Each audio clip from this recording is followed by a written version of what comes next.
Çfarë ka preferuar pejgamberi sa të themi këto ditë, respektivisht në këto 2 ditë madhështore për ditëve të mëdha të vitit. Në ditën e Arafatit ka preferuar duke thënë se fjala më e mirë që e kam thënë unë dhe pejgambert para meje është la ilaha illallah wahdahu la sharika la lahul mulku wa lahul hamdu wa huwa ala kulli shay'in qadir. Më nderuar, atë mundësi që Allah ka jap Ibrahimit alayhis salam, e Musa alayhis salam, e Isa alayhis salam, atë mundësi që Allah ka jap Idrisit më herët të Hudit, e Nuhit alayhis salam, e gjithë pejgamberëve, madje atë privilegj që Allah ka jap Muhamedit sallallahu alaihi wasallam, me përmend me një lutje që Allahu e don, nuk e mbeti për jashtuar apo. Nuk është ky klubi i pejgamberëve që këta e kanë ekskluzive një lutje që ne nuk mund ta themi, nga se jemi një pejgamber. Andaj shikoj Allahu na ka lejuar që ne ta themi të njëjtën që e ka thënë më të mirë në mundshme Muhamedi sallallahu alaihi wasallam. A nuk është kjo nder dhe privilegj që Allahu po të nderon? A nuk po e ndin ti me këtë mësim rahmetin Allah xhallahu ala për me t'i fal gjunat e me të shpërbly, apo nga se po të mundson me e thonë njëjtën, kvaliteti, bindja është që personale pastaj. Mirë, po mundësia për ta thënë njëjtën ekziston për të gjithë. Andaj shikoj po më e mira që kemi dhënë ne pejgamber këtë ditë është kjo. Nuk ka thonë pejgamberi sallallahu alajhi wasallam fjala më e mirë që kanë thonë pejgamberi të Allahut është një fjalë që son ju kallëzoj juve, po ju përmend diçka tjetër. S'ka kështu. Mirë, po shikoj, ka thonë la ilaha illallah wahdahu la sharika la. Edhe kjo ka kuptimin e vet. Pse kjo shprehje? Andaj këto ditë janë ditë e madhërimit të Allahut azza xal. Ditë kur ne edhe një herë rikonfirmojmë tauhidin ton.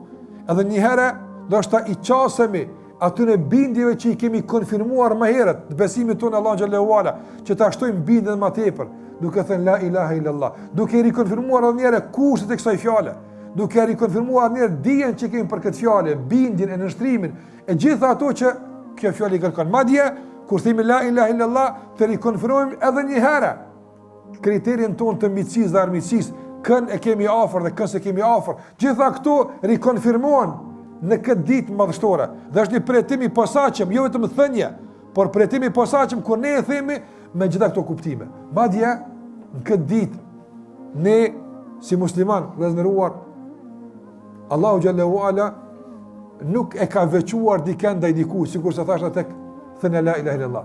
Po, ju të gjithë kena pas mundësi me shku në haxh. Ju të gjithë kena mundësi me qëndru në Arafat. Mirë po, si kur ka arë në disa transmitimet pejgamberi s.a.s. sa jo falja madhështore që zbret ditë në Arafatit përfshin edhe ata që janë atje, po përfshin edhe ata të tjerët të cilët e presin këtë ditë në adhurim dhe përmend të Allahut azza wa xal.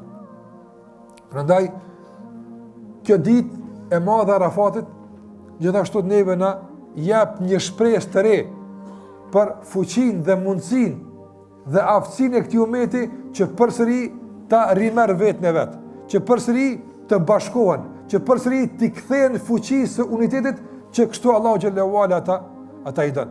Andaj të gjithë haxhilerët qëndrojnë në Arafat, ata që janë atje, ndërsa ata që nuk janë atje, të gjithë me përjashtime ndoshta të vogla dhe me arsye shpresojmë, por të gjithë me niyet spaku të mobilizuar që të agjërojnë ditën e Arafatit dhe të gjithë të mobilizuar që ta përmendin Allahu xhallahu ala në këtë ditë. Prandaj ndoshta asnjëherë nuk kemi qenë më afër me qenë bashkë në këtë ditë. Ta përjetojmë pra fuqinë që kemi, ta përjetojmë unitetin që duhet ta kemi, ta përjetojmë atë vllazërinë reale që Allahu xhallahu ala na ka vllazëruar në emër të kësaj feje që Allahu xhallahu ala ka plotësuar. Pra kuptimet e vllazërisë duhet që të jenë prezente në këtë ditë madhështore kur muslimanë sikurdo më parë gjatë tërë vitit janë të bashkuar. Asnjëherë më parë nuk kanë qenë kaq unik dhe kaq të bashkuar sikur se bëhen në këtë ditë të mëdha të muajit Dhulhijja. Andaj qoftë haxhilerët atje që janë, të gjithë janë në Arafat dhe qoftë ata që janë jashtyre, të gjithë kanë respekt posaçëm për këtë ditë. Të gjithë e respektojnë, e madhrojnë këtë ditë, qoftë me agjërim, me përmendje të Allahu xhallahu ala kështu me radhë.